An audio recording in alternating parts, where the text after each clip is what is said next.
मालिकेच्या येणाऱ्या पुढील काही भागामध्ये आपल्याला जबरदस्त असा ट्विस्ट पाहायला मिळणार आहे.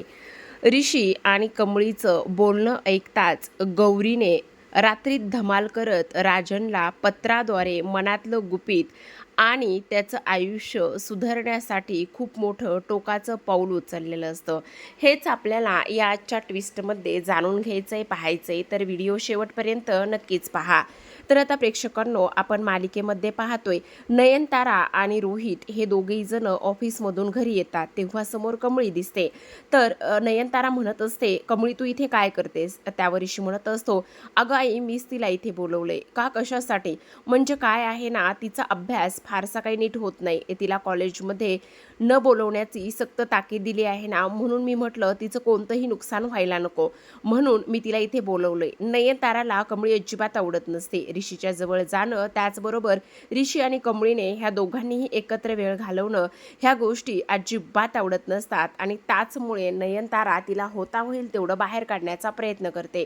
पण ऋषी अजिबात ऐकत नाही. ऋषी आता कमळीला खोलीमध्ये घेऊन जातो.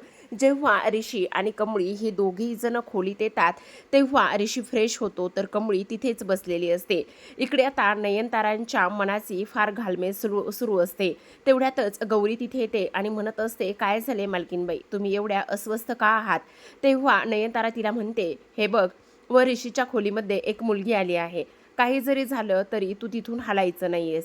जोपर्यंत ती मुलगी तिथे आहे तोपर्यंत हलायचं नाही, असं त्या तिला सांगतात. आणि त्यानंतर लगेच आता गौरी ऋषीच्या खोलीकडे निघते. आता ऋषी फ्रेश होऊन आल्यानंतर इकडे कमळीला तो जे काही कॉलेजमध्ये आज दिवसभरात लेक्चर झाला आहे त्या सगळ्या गोष्टी तो तिला सांगत असतो. तेव्हा कमळीचं काही फारसं लक्ष नसतं. त्यावर ऋषी म्हणत असतो, काय झालंय कमळी, तुझं मी जे काही गोष्टी तुला सांगतोय, शिकवतोय, त्या कोणत्याच गोष्टीकडे तुझं फारसं काही लक्ष नाही, सगळं काही ठीक आहे ना? तेव्हा तिथे दरवाजातच आता गौरी आलेली असते. गौरी इकडे कमळीला पाहते आणि गौरीने कमळीला पाहिल्यानंतर तिला फारच मोठा धक्का बसतो की ही तर माझीच मुलगी ही कमळी आहे आणि ही इथे काय करते, असा विचार इथे ती करत असते. तेव्हा आता इथे ऋषी आणि कमळी बोलत असतात. कमळी म्हणत असते, नाही सर, तसं काय बी नाही. त्यावर ऋषी म्हणत असतो, हे बघ कमळी, तुला खोटं बोलता येत नाही, सांग काय झाले ते. तेव्हा कमळी म्हणत असते, सर, खरं तर राजन सर ना कालपासून 2 दिवस झालं ते फार अस्वस्थ आहेत. म्हणजे ते कसल्या तरी टेन्शनमध्ये आहे. ते एक दिवस रामनवमी दिवशी बाहेर मंदिरात गेले होते आणि त्यांचं असं म्हणणं आहे की त्यांना गौरीताई भेटल्या, म्हणजेच त्यांची बायको भेटली आणि त्यानंतर त्यांच्या आणि त्या दोघांमध्ये काहीतरी बोलणं झालंय आणि त्यांच्या दोघांमध्ये जे बोलणं झाले ना, त्यावरून इकडे राजन सर फार अस्वस्थ आहेत. जे काही अन्नपूर्णा आजींचे संस्कार आहेत ना, त्या संस्काराला कुठेतरी जाऊन गालबोट लागतंय असं मला वाटतंय. म्हणजे बघा ना, ते ना दारू प्यायला लागलेले आहेत. ते दिवस रात्र दारू पित आहेत आणि त्याचाच फायदा कामिनी आणि त्याचबरोबर रागिनी ह्या दोघी जणी घेतात. आता हे सगळं गौरी ऐकते. गौरीने हे सगळं ऐकल्यानंतर तिला फारच मोठा धक्का बसतो. तेव्हा ऋषी म्हणत असतो, मी बोलू का राजन काकांसोबत? तेव्हा कमळी म्हणत असते, नाही ऋषी सर, मला तर कळतच नाही काय बी. खरं सांगू का, मी रात्रीची कशीबशी परिस्थिती इथे सावरून नेली, पण तुम्हाला सांगू का, आज सकाळी तर त्यांनी कहरच केला. झोपेतून उठले आणि लगेचच दारू पीत बसले. हे सगळं पाहून मला तर फार मोठा धक्का बसला आणि तेव्हा त्यांना बेडवर कसंबसं झोपवलं. पण हे जर सगळं अन्नपूर्णा मॅडमला आणि त्याचबरोबर आजींना सगळं समजलं तर मग काय होणार आहे, तेच मला कळत नाही. त्यावर आता इकडे गौरीच्या पायाखालची जमीनच सरकते. गौरी आता लागलीच तिथून बाजूला जाते आणि बाजूला गेल्यानंतर इथे ऋषी तिला आवाज देत असतो, मावशी, मावशी, काय झालं, बोला ना, तुम्ही अशा चाललात का? तेव्हा ती म्हणत असते, काही नाही, तुमच्यासाठी चहा कॉफी घेऊन येते. तर इकडे आता ऋषी कमळीला म्हणत असतो, हे बघ कमळी, काळजी करू नकोस, सगळं व्यवस्थित होईल आणि तुला एवढी राजन काकांची काळजी करण्याची काहीच गरज नाही. तुला एक गोष्ट सांगू का, हे बघ, काही जरी झालं ना तरी एक गोष्ट मात्र कायमची लक्षात ठेव की तू राजन काकांच्या कायम बाजूनी उभी राहशील आणि आपण हवं तर दोघेही जण त्यांच्याशी बोलू आणि गौरी काकी त्यांना कुठे भेटल्या, काय झालं नेमकं, ह्या सगळ्या गोष्टी आपण त्यांना विचारू. जर त्यांना ह्या सगळ्या गोष्टी आपण विचारल्या ना तर त्या नक्कीच सांगतील, असं सुद्धा आता इथे तो बोलत असतो. त्यावर कमळी म्हणत असते, तेच तर मी त्यांना खूपदा विचारायचा प्रयत्न केला, एवढा वेळा विचारायचा प्रयत्न केला तरी सुद्धा त्यांनी मला काही फारसं सांगितलंच नाही. त्यावर ऋषी म्हणत असतो, नको काळजी करूस, होईल सगळं काही व्यवस्थित असं म्हटल्याबरोबर आता इकडे आपण पाहतो की गौरी आता तिच्या खोलीमध्ये येते. आता गौरी तिच्या खोलीमध्ये आल्याबरोबर इकडे लगेचच आता ती म्हणत असते, नाही काही जरी झालं ना तरी सुद्धा मला एक गोष्ट केली पाहिजे आणि ती म्हणजेच की मला ताबडतोब राजनला भेटलंच पाहिजे. राजन अशा परिस्थितीत आहे आणि तो असा वागायला नको आणि त्यामुळे काही जरी झालं ना तरी इथे राजनला सावरलंच गेलं पाहिजे. राजन जर असाच वागत राहिला तर इकडे माझ्या अन्नपूर्णा आईंचं, सासूबाईंचं काय होईल, म्हातारे आजोबा आहेत त्यांचं काय होईल, ह्या सगळ्या गोष्टींचा मला विचार केला पाहिजे असा ती विचार करते. आणि ह्या सगळ्या गोष्टींचा विचार केल्यानंतर आता लगेचच आपण पाहतो की इकडे ती खोलीमध्ये जाते आणि राजनसाठी एक चिठ्ठी लिहिते आणि त्या चिठ्ठीमध्ये तिने बरंच काही लिहिलेलं असतं. त्या चिठ्ठीमध्ये बरंच काही लिहिल्यानंतर आपण पाहतो प्रेक्षकांनो की आता ती नयनताराला म्हणत असते, मी जरा देवळात जाऊन येते. तेव्हा नयनतारा म्हणत असते,